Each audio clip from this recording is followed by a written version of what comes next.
आओ। Good afternoon friends, दोस्तों, अस्सलाम वालेकुम। शुभ दिवस। मैं जितेंद्र त्रिपाठी फिर से आपकी सेवा में हाजिर हुआ हूँ, इस माफी के साथ कि मैं पिछले 1 महीने से करीब आपके बीच में नहीं आ सका, क्योंकि कई वजूहात थी उसकी। एक ये था कि मैं ये ट्रेवल कर रहा था, दूसरा ये था कि कुछ मेरी लापरवाही और कुछ मौसम की गर्म मिजाजी ने मुझे बीमार कर दिया था। बहरहाल अब फिर से लायक हो गया हूँ कि आपकी सेवा में। इस प्रोग्राम में हम आज से एक नई चीज शुरू करेंगे, जो ये होगी कि उर्दू के मशहूर साहित्यकारों और उसके बाद हम हिंदी के साहित्यकारों के बारे में बताएंगे कि उनके कलामों की, उनकी रचनाओं की खासियत क्या है और वो किस वजह से, किन वजूहात से वो ज्यादा मशहूर मशहूर हुए। तो इसमें सबसे पहले हम शुरू करते हैं फैज अहमद फैज। फैज अहमद फैज जो है वो 1911 में पैदा हुए थे, सियालकोट में। तब ये जो अभी पाकिस्तान में है। और इन्होंने 1933 में इंग्लिश लिटरेचर में एमए किया और उसके बाद इन्होंने अरबी में भी एमए किया। और इसी दौरान उनके तब तक 7 कविता संग्रह शाया हो चुके थे। और उसके बाद ये अंग्रेजी के प्राध्यापक हो गए अमृतसर में। तब अमृतसर भी अखंड भारत का हिस्सा हुआ करता था, प्राध्यापक हो गए। और जैसा कि सभी शायरों के साथ होता है, इनकी शुरुआती जवानी की शायरी जो है वो रूमानी शायरी थी। और उसमें कुछ ऐसी चीजें उन्होंने लिखी थी कि जो एक आमतौर पे एक रूमानियत में नवयुवक लिखता है। जैसे उनका एक था, थक जाएंगी तरसी हुई नाकाम निगाहें, छिन जाएंगे मुझसे मेरे आंसू मेरे आहें, छिन जाएगी मुझसे मेरी बेकार जवानी, शायद मेरी उल्फत याद कर। तो इस उल्फत के दायरे से धीरे धीरे वो निकलते हैं, जब वो 1936 में 25-26 साल की उम्र में प्रेमचंद, सज्जाद जहीर, मौलवी अब्दुल हक के नेतृत्व में जारी हुए प्रगतिशील आंदोलन में शामिल होते हैं। और तब वो ये लिखते हैं कि अब मैं दिल बेचता हूँ और जान खरीदता हूँ। सोचिए कितनी बड़ी बात। अब मैं दिल बेचता हूँ, मतलब दिल की चीजें खत्म की, और अब जान की, जो जीने के लिए जो जरूरियात है उनके लिए शुरू हुई। और यही वो कुछ दिनों बाद यही वो वक्फा था जब उनकी मशहूर नज्म और भी गम है मोहब्बत जमाने में मोहब्बत के सिवा, मुझसे पहले से मोहब्बत मेरे महबूब में शाया हुई। इसके बाद तो फिर उनका धीरे धीरे कैनवास बढ़ता गया। जैसे जैसे उनका सफर दुनिया के देशों में होता गया, कैनवास बढ़ा, तो चिंतन शक्ति बढ़ी, सोचने का मादा बढ़ा। और वो धीरे धीरे विश्व की बातों पर एक जन आंदोलन करने लगे। इसीलिए लोग ये कहते हैं कि वो एक आ, वो है क्रांतिकारी शायर। ऐसा नहीं कि उनके जमाने में और क्रांतिकारी शायर नहीं थे। मदाद लखनवी थे, जो अ, इनके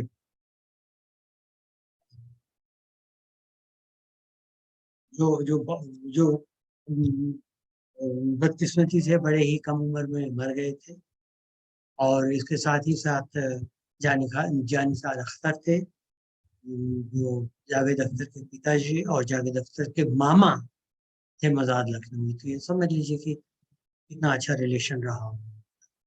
और भी कई लोग थे उस जमाने में लिखने वाले, अच्छे क्रांतिकारी ढंग के लिखने वाले। उन्होंने शुरुआत की थी, अल्लामा इकबाल ने इसी चीज से, लेकिन बाद में वो धर्म की ओर ज्यादा मुड़ गए और आध्यात्म पे ज्यादा लिखने लगे। उस जमाने में और भी शायर थे, जैसे फिराक गोरखपुरी थे, जो सिर्फ फिलोसफिकल या मानसिक द्वंद, मानसिक चेतना पर ज्यादा लिखे।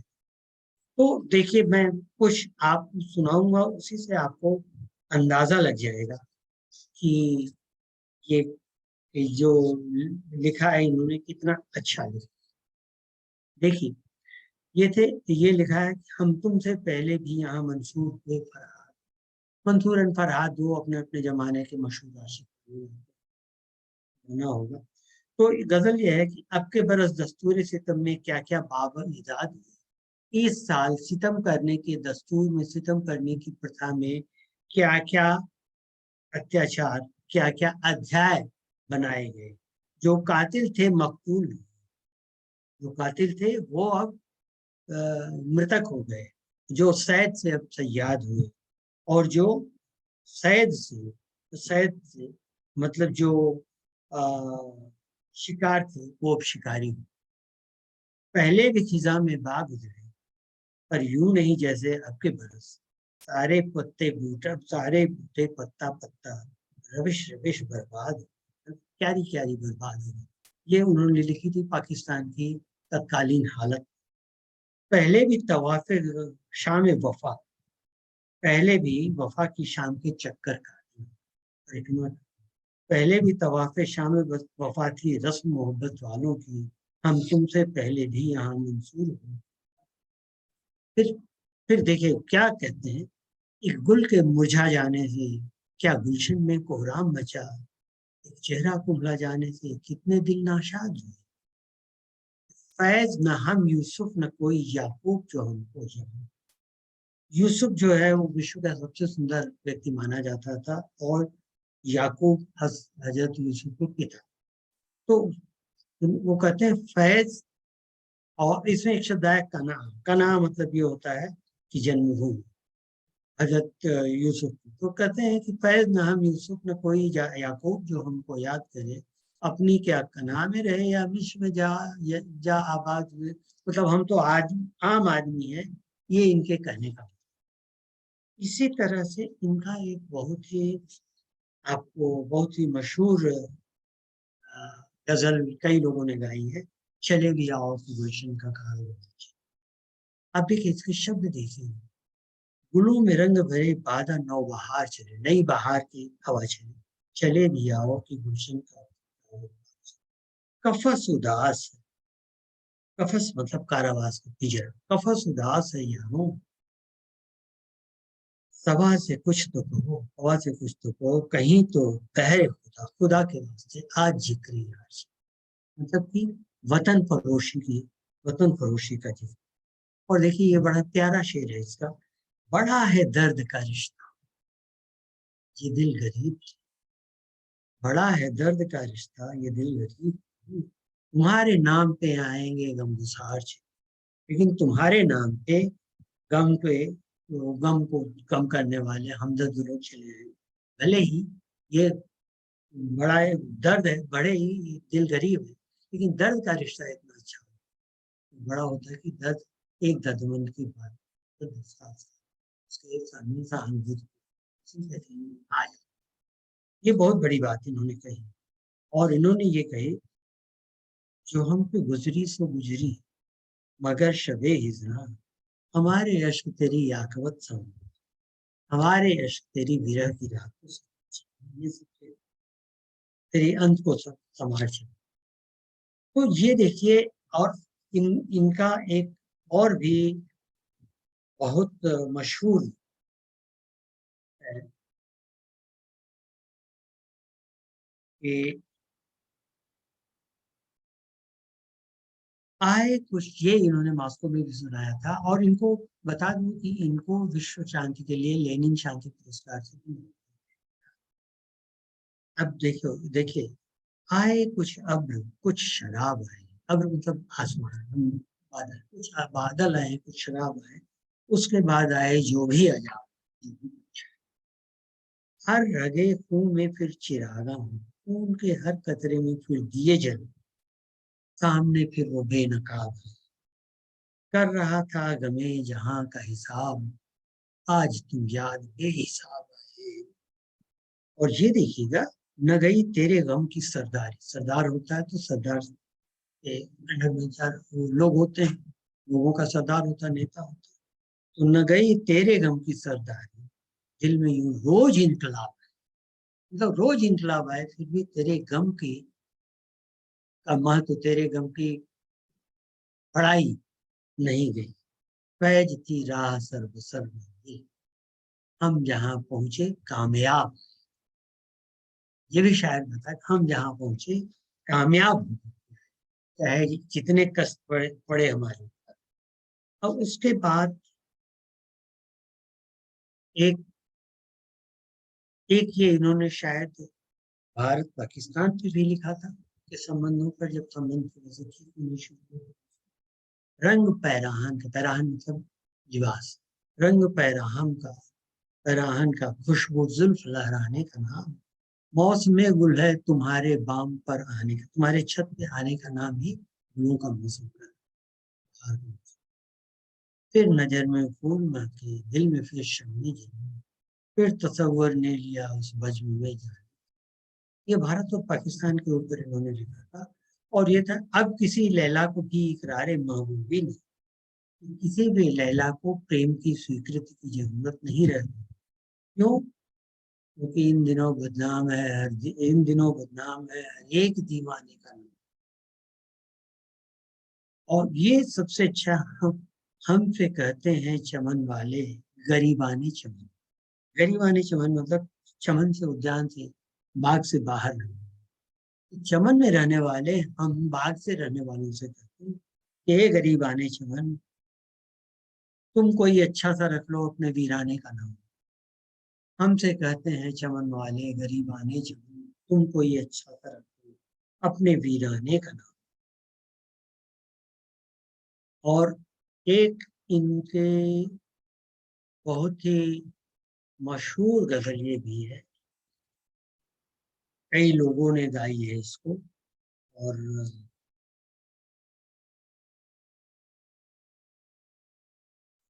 ये है, इस पर, इसी गजल पर इनको पाकिस्तानी सरकार ने बैन कर दिया।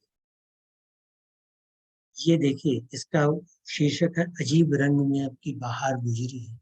लेकिन इसको ये पाकिस्तान के लोकतंत्र को संबोधित करते हुए कहते हैं, तुम आए हो न शबे इंतजार गुजरी है, तलाश में सहर है बार बार गुजरी, जुनून में जितनी भी गुजरी अकार गुजरी है, मतलब काम से गुजरी है, अगरचे दिल पे खराबी हजार गुजरी, कोई है हजरत नासिह से गुफ्तगू, मतलब धर्मोपदेशक से, पुजारी से, मुल्ला जी से जिस रात हमारी गुफ्तगू हुई, वो शब जरूर सरे कूचे यार गुजरी है, वो रात जरूर ही यार के गलियों में गुजरी। और ये सारी चीज मिलिट्री पर थी, हिंदुस्तान की मिलिट्री पे। वो बात सारे फसाने में जिसका जिक्र न था, वो बात सारे फसाने में जिसका जिक्र न था, वो बात उनको बहुत नागवार गुजरी, न गुल खिले न उनसे मिले न पिए अजीब रंग में हार। और एक और इनका बहुत अच्छा है, वो मैं आपको सुनाए बिना नहीं रहना चाहता। देखिए, इस बार मैं आपको अपनी कोई रचनाएं नहीं सुना पा रहा हूँ, क्योंकि इतने बड़े बड़े लोगों की जो रचनाएं हैं उनके सामने मैं कुछ भी नहीं हूँ। फिर भी कभी कोशिश करूंगा आगे अपनी रचनाएं सुनूं। देखिए, एक छोटी सी नज्म है कि कुछ इश्क किया कुछ काम नहीं। ये शीर्षक, मतलब कि इश्क किया तो काम नहीं किया, काम किया तो इश्क नहीं किया। इसको कैसे समझा? वो लोग बहुत खुशकिस्मत से जो इश्क को काम समझते या काम से आशिकी कर, दोनों से। हम जीते जी मसरूफ रहे, बहुत व्यस्त रहे, हम जीते जी मसरूफ रहे, इश्क किया कुछ नहीं किया। काम इश्क के आड़े आता रहा और इश्क से काम उलझता रहा, फिर आखिर तंग आकर हमने दोनों को अधूरा छोड़ा, कुछ इश्क किया कुछ काम किया। और एक मैं आपको बताऊंगा, इन्होंने अपने कैद के दिनों में, जब पाकिस्तानी सरकार ने इनको 2 बार देशद्रोह का, तब इन्होंने लिखा। और देखिए, बहुत बढ़िया, थोड़ी सी थोड़ी सी लंबी गजल, थोड़ी सी लंबी नज़म है लेकिन बहुत सुंदर है। निसार मैं तेरी गलियों पे ये वतन की सफर, चली है रस्म की कोई नसर उठा के चली। निसार मैं तेरी, ये देखिए कि मिलिट्री का कितना दमन होता है।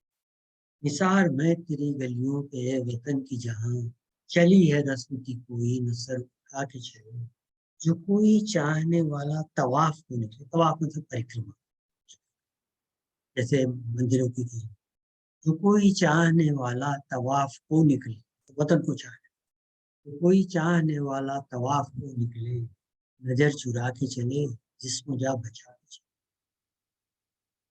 बहुत है जुल्म के दस्ते बहाना जो चंद अहले जुल्म तेरे नाम है।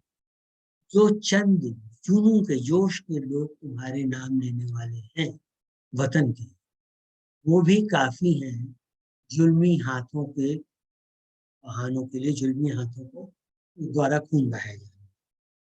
अब ये देखिए, बने हैं अहले हवस, हवस हवस वाले लोग, लालची लोग क्या बने हैं?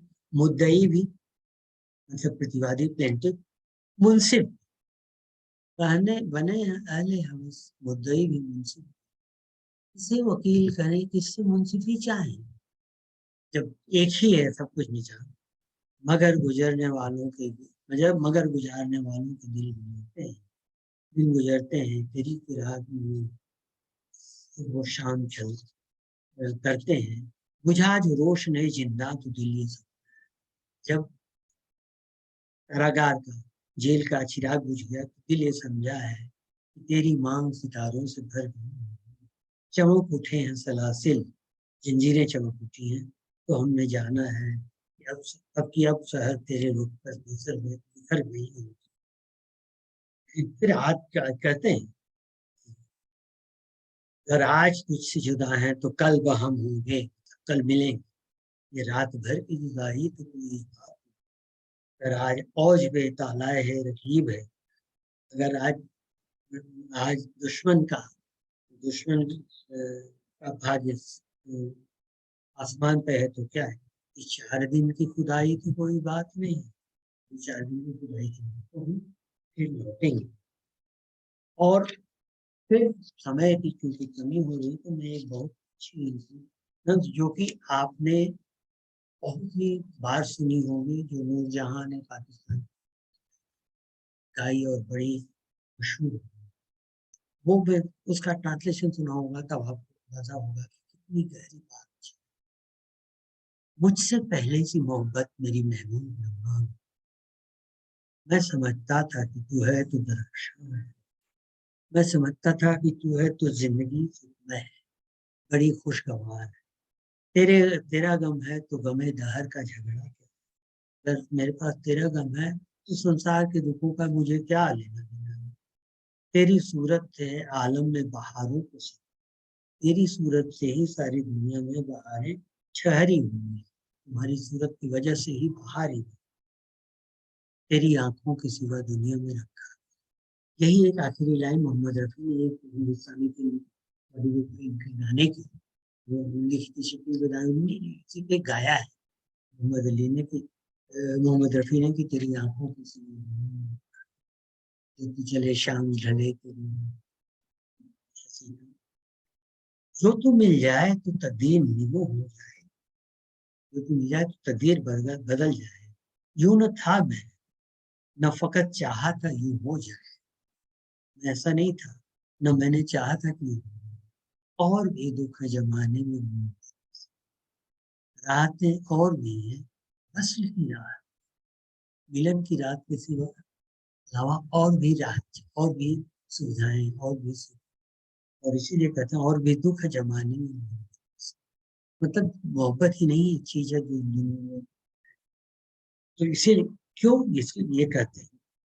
देखिए, बहुत अनगिनत सदियों के तारीख वही माना, अनगिनत सदियों के अंधकार में, काले काले और वही माना तिलिस्म, काले और क्रूरता के जाल जो है, रेशमो अतलसों का ख्वाब में, रेशम, अतलस और ख्वाब, ये की तरह तरह की वैरायटी होती है, इसमें बुनवाए जा बजा बिछे हुए कुशारो बाजार में, जिस जगह जगह गलियों और बाजारों में जिस मखमली और रेशमी कपड़े पहने हुए, खाक में लिथड़े हुए, खून में जिस्म निकले हुए, अमराज मर्जों के बीमारियों की भट्टी से निकले हुए जिसम, टीप बहती हुई गलते हुए नासूरों से, ये सब देख के फिर शायद क्या करता, लौट जाती है इधर को भी नजर क्या कीजिए, अब भी दिलकश है तेरा हुस्न मगर क्या कीजिए, क्योंकि अभी भी इधर नजर लौट जाती है दुनिया में जितने दुख है, जो लोगों को जिस्म बेचे जा रहे हैं, जो बीमारियां हैं, इसीलिए शायद कहता और भी दुख है जमाने में मोहब्बत, राहतें और भी हैं वस्ल की राहत, मुझसे पहले से मेरे महबूब नबा। और एक और मैं आपको सुनाना चाहूंगा, छोटी सी चीज है, समय की भी थोड़ा सा है,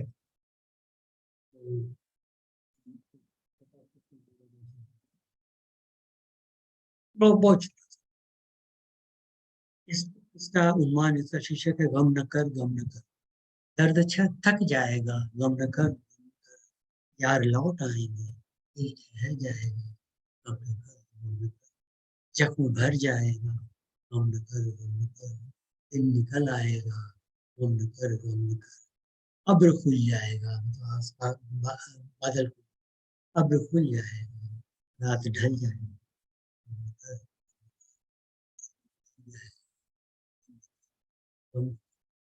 तो दोस्तों ये थे फैज अहमद फैज, जिनकी डेथ 80-82 साल की उम्र में हुई, और जो पूरे इंडियन कॉन्सेप्ट में, मतलब हिंदुस्तान, बांग्लादेश और पाकिस्तान में इक्वली माने जाते थे, एक ही तरह से मूल शायर हैं, और जिनको इस सदी का सबसे बड़ा मैं ये नहीं कहता कि सबसे बड़े शायर, क्योंकि इस बात का कोई जजमेंट नहीं किया जा सकता, इस बात का कोई निर्णय नहीं किया जा सकता, डिसीजन नहीं किया जा सकता, लेकिन ये सबसे बड़े क्रांति।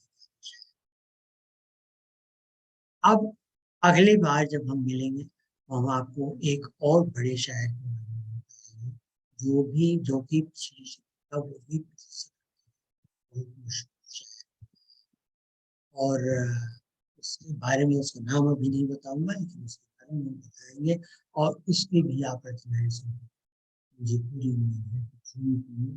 तब तक के लिए खुदा हाफिज, तब तक के लिए शुभ रात्रि, और फिर मिलेंगे।